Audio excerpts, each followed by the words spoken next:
작년에 혼자 식이요법으로 20kg 정도 감량했는데 올해 들어서는 정체기가 왔어요. 식이 조절이 아닌 어떤 방법이 있을까요? 앞으로 15kg 더 빼야 합니다. 라고 하셨어요. 그러면은 일단 흰둥이왈님 같은 경우는 총 35kg를 빼야 되신다는 거잖아요. 근데 이 35kg에 도달을 했을 때 결과치가 미용 체중일 수가 있고요. 약간 미용 체중은 무조건 저체중입니다. 평균 체중보다 저체중이에요. 아니면은 정말 고도비만이셨기 때문에 35kg를 뺐는데 평균 체중에 이르실 수도 있죠. 그래, 이 두 가지 경우를 생각해 볼 수가 있는데, 일단 지금 가장 중요한 게 뭐냐면은 20kg를 뺀 지금의 상태가 추후에 15kg를 꼭 더 빼야 되는 상태인지를 객관적으로 판단하시는 게 좋을 것 같다는 거를 말씀드리고 싶은 게 첫 번째예요.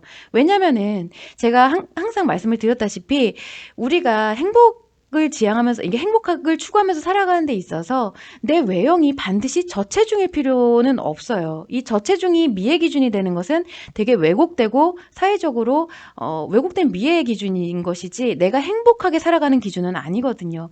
그래서 정말 내가 평균 체중에 이르렀는데도 혹은 과체중인데도 15kg를 더 빼야 한다. 왜냐하면 이미 20kg를 뺐다라고 하신 것 자체가 굉장히 힘든 여정이셨을 게 짐작이 가기 때문에 내가 이만한 것에도 만족을 못하고 더 빼야 된다라고 생각을 하신다면 그만한 뭔가 심리적인 뭔가 문제가 있다라는 부분이거든요.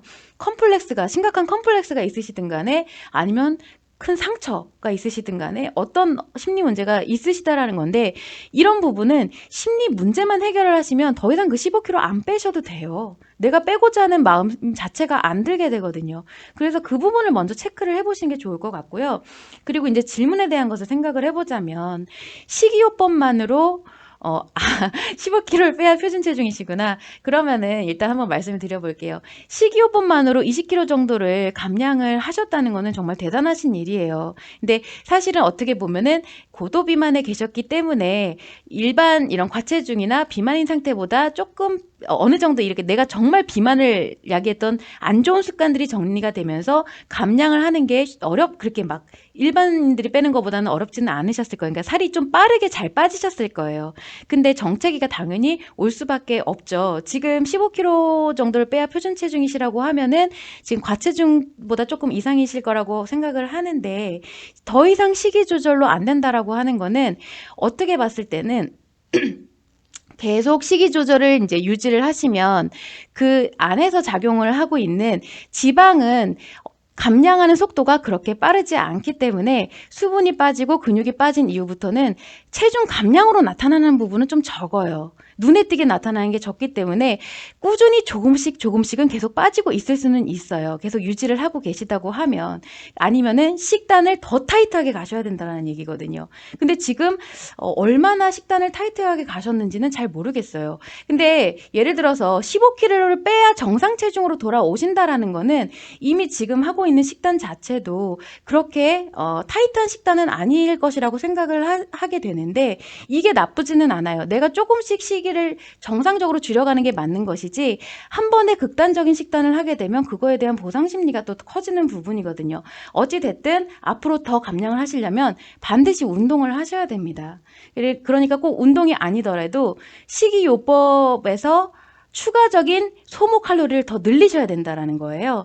식이요법만으로는 내가 섭취되는 부분을 줄였기 때문에 일어난 체중 감량이거든요. 지금 20kg은 섭취된 부분을 줄여서 나타난 체중 감량이고요. 앞으로는 섭취된 부분을 줄이는 것 플러스 내가 직접적인 칼로리 소모를 시켜야 돼요. 그래야지만 더 이후에 체중 감량이 일어날 수가 있다라고 볼 수가 있는데 이 부분에 있어서 이제 15kg 정도라고 하시면 그전에 운동은 전혀 안 하신 거잖아요.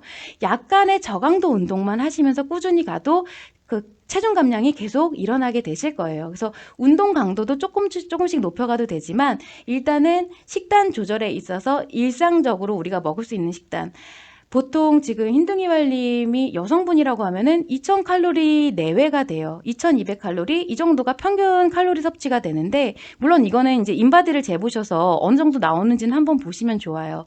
거기에 맞춰서 하루 3끼 꼬박꼬박 한식 위주로 먹으면 2200칼로리가 넘어가지 않으면 더 이상 살찔 요소는 없는 부분인 거거든요.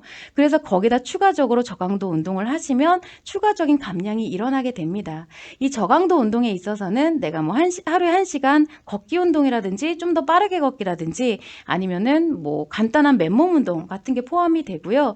그리고 지금 킵 다이어트의 원리 같은 경우는 이 운동으로서 에너지를 소모시키는 게 아니라 의식으로 그러니까 스트레스예요. 의식의 소모성 에너지를 발생시켜서 칼로리를 감소하는 방법인데 이런 방법도 있다라는 거를 한번 참고해 보시면 좋을 것 같아요. 그래서 앞으로 더 체중 감량을 하시려고 하면은 내가 제한하는 칼로리 플러스 이렇게 배출시키는 칼로리가 늘어나야 된다라는 부분만 아시면 그렇게 진행을 하실 수 있을 거라고 생각을 합니다. 그 방법에 대해서는 여러 가지 방법들이 많이 나와 있으니까 절대로 이렇게 극단적으로 가시지는 마시고 평범하게 일상적으로 꾸준히 하실 수 있는 방법을 쓰시면 좋을 것 같아요. 그리고 또 하나 명심하셔야 될 부분은 체중 감량을 하시다가 내가 꼭 평균 체중이 되지 않더라도요. 과체중 정도만 돼도 그렇게 막 보기 흉하거나 아니면은 건강하게 살아가는 데는 지장이 없어요. 저도 지금 과체중인 상태거든요. 보시기에 제가 적당해 보인다라고 생각을 하시면 흰둥이 말림도 마찬가지로 과체중 정도에서 만족을 하실 수도 있다라는 거. 그렇지만 가장 중요한 것은 내가 과격하게 다이어트를 해서 심리 문제에 들어가게 되면은 그때는 과체중이고 평균 체중이고 이제 눈에 안 보여요. 무조건 미용 체중, 저체중으로 가고자 하려고 한다라는 거. 그 점만 참고를 하시면 좋을 것 같습니다.